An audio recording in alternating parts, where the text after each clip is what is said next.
अस्सलाम वालेकुम नाज़रीन। ईरान की फ़िज़ाई ताकत अब नए दौर में दाखिल हो चुकी है। जिस मुल्क को कभी तन्हा समझा जाता था, आज रूस का S-400 और चीन का HQ-9B सिस्टम उसके हाथ में है।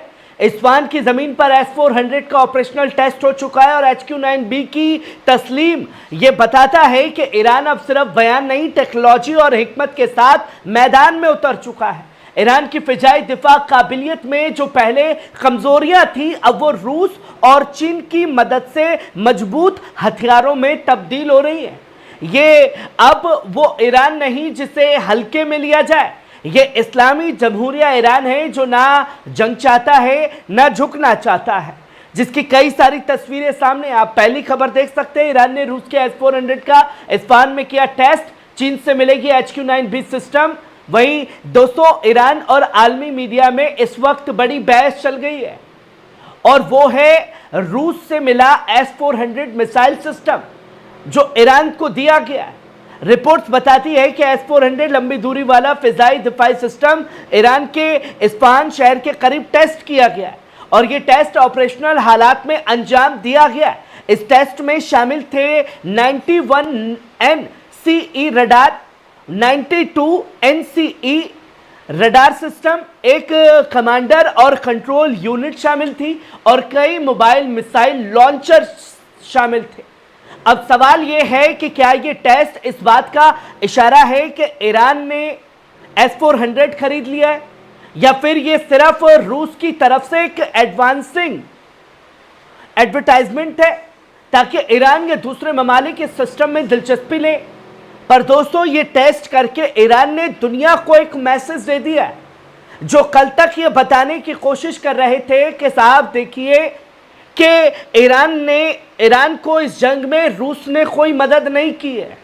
मैं कंफर्म बता सकता हूं, दावे बड़े बड़े किए जा रहे थे, लाइव डिबेट में आकर के कुत्ते की तरह भौंकने का काम किया जा रहा था, जो ये बता रहे थे कि साहब हमने ईरान के लोगों से बात की, एम्बेसी में बात की।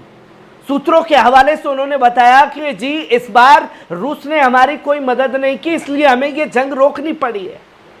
अब जो इस्फहान में टेस्ट हुआ है वो क्या था, और जो बीते कुछ महीनों से लगातार मैं आप लोगों के सामने रिपोर्ट रख रहा था कि एक सीक्रेट प्लेन लगातार कई दिनों से ईरान के तेहरान में जाकर के उतर रहा है, जहां रूस भारी हथियार भेज रहा है।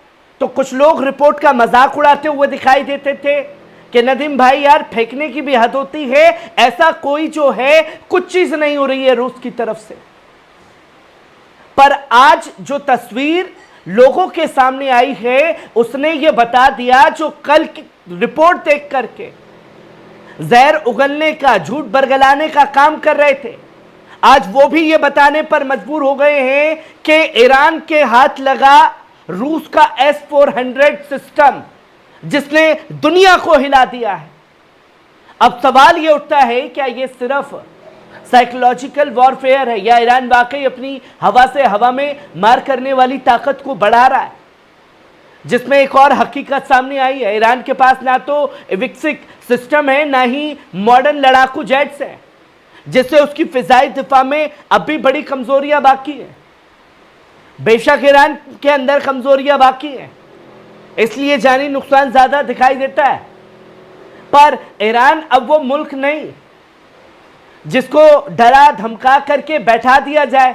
पर ईरान ने 2000 किलोमीटर की दूरी से इजराइल के अंदर जो मिसाइलें दागी और कतर के अंदर अमेरिकी एयरबेस पर जो मिसाइलें दागी, उसने दुनिया को हिला करके रख दिया।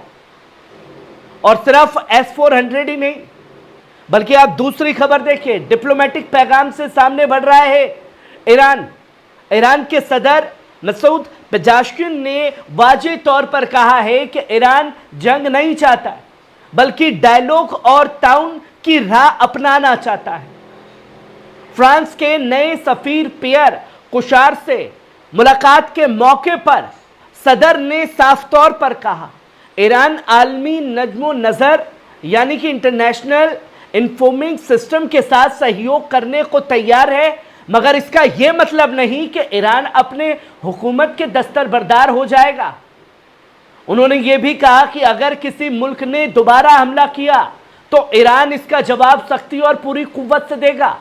सदर ने इल्जाम लगाया कि मगरिबी ताकतें, खासकर अमेरिका और यूरोप, बेबुनियाद प्रोपेगेंडा और इल्जामात के लिए जरिए ईरान में बाहमी ताल्लुकात और बाहरी सूरत हाल को खराब करने की कोशिश करते हैं।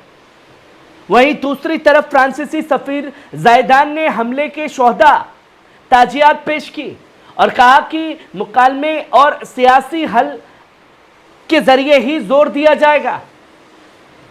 दोस्तों, जिस ईरान को डराने धमकाने की कोशिश की जाती थी अमेरिका के कहने पर, अगर अमेरिका ने कोई सेक्शन लगाया तो उसके पीछे पीछे पिठलग्गू देश भी वही कार्य करते हुए नजर आते थे।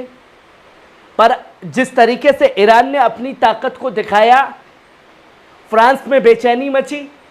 फ्रांस से डायलॉग की तैयारी की जा रही है, क्योंकि फ्रांस, ब्रिटेन और कई मुल्क ऐसे हैं जो अमेरिका की जी हुजूरी करते हुए दिखाई देते थे, पर अब ईरान ने इस किले को भी भेद दिया है। वहीं आप तीसरी खबर देखें, सिर्फ सदर ही नहीं बल्कि ईरान ने एक बार फिर वाजे सख्त और अमेरिका के इजराइल के मंसूबे को बेनकाब कर दिया है। जहां ईरानी वजीर खारजा अब्बास अरगाची ने सोमवार को अपने एक्स पर एक बयान साझा किया जिसने सब जगह खलबली मचा दी। उन्होंने कहा कि अगर हमला दोहराया गया तो हम इस बार ज्यादा सख्ती से जवाब देने की कुव्वत रखते हैं। हमारा न्यूक्लियर प्रोग्राम पुरअमन मकसद के लिए है, मगर अगर किसी को शक है तो फौजी रास्ता नाकाम हो चुका है। अब सिर्फ तफाफी और डायलॉग ही कारगर साबित हो सकता है। यह बयान सीधा जवाब है उस धमकी भरे बयान का जो अमेरिकी सदर डोनाल्ड ट्रंप ने स्कॉटलैंड से देते हुए कहा कि हमने न्यूक्लियर ताकत को तबाह कर दिया, अगर उन्होंने फिर से शुरू किया तो हम इस बार सब कुछ तबाह कर देंगे। अब दोस्तों, इस बात को ध्यान से सुनने की जरूरत है। 13 जून को जब हमला हुआ ईरान की न्यूक्लियर साइट पर, अमेरिका यानी कि डोनाल्ड ट्रंप और नेतन्याहू एक दूसरे को बधाई देते हुए नजर आए। डोनाल्ड ट्रंप तो इतना उत्साहित हो गया कि 4-5 माइक आईडी लगी और माइक के आगे कहना शुरू कर दिया कि हमने बड़ी कामयाबी हासिल कर ली है। वो कामयाबी जब पत्रकारों ने पूछी तो कहने लगा कि साहब, हमने उनके न्यूक्लियर प्लांट को तबाह कर दिया, वो कारगर ही नहीं रहा। जब भाई तुमने पहले ही हमले में सब कुछ नाकाम कर दिया तो फिर दोबारा तुम्हें ये बयान देने की ज़रूरत क्यों पड़ रही है स्कॉटलैंड में कि अगर उन्होंने दोबारा बनाना शुरू किया तो हम इस बार सब कुछ तबाह कर देंगे?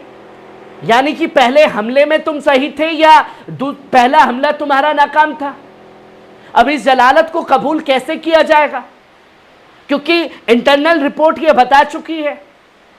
और जो ईरान ने इस्फहान में टेस्ट किया S-400 का, और इसी बीच चीन की HQ-9B सिस्टम जब ईरान के हाथ लग चुकी है, तो क्या ये हमला उस तरीके से हो पाएगा? क्योंकि हमलों को नाकाम बनाने के लिए ईरान ने पहले से अपनी ताकत दुनिया को दिखा दी है और यह बता दिया कि वो किसी के शर्तों पर चलने वाला नहीं है, अपनी खुद मुख्तारी के लिए किसी भी हद तक जाने के लिए तैयार है। पर S-400 के इस टेस्ट ने यकीनन अमेरिका और इजराइल में खलबली मचाने का काम किया है। कैसी लगी खबर? कमेंट बॉक्स में आकर के अपनी राय ज़रूर दीजिएगा। शुक्रिया।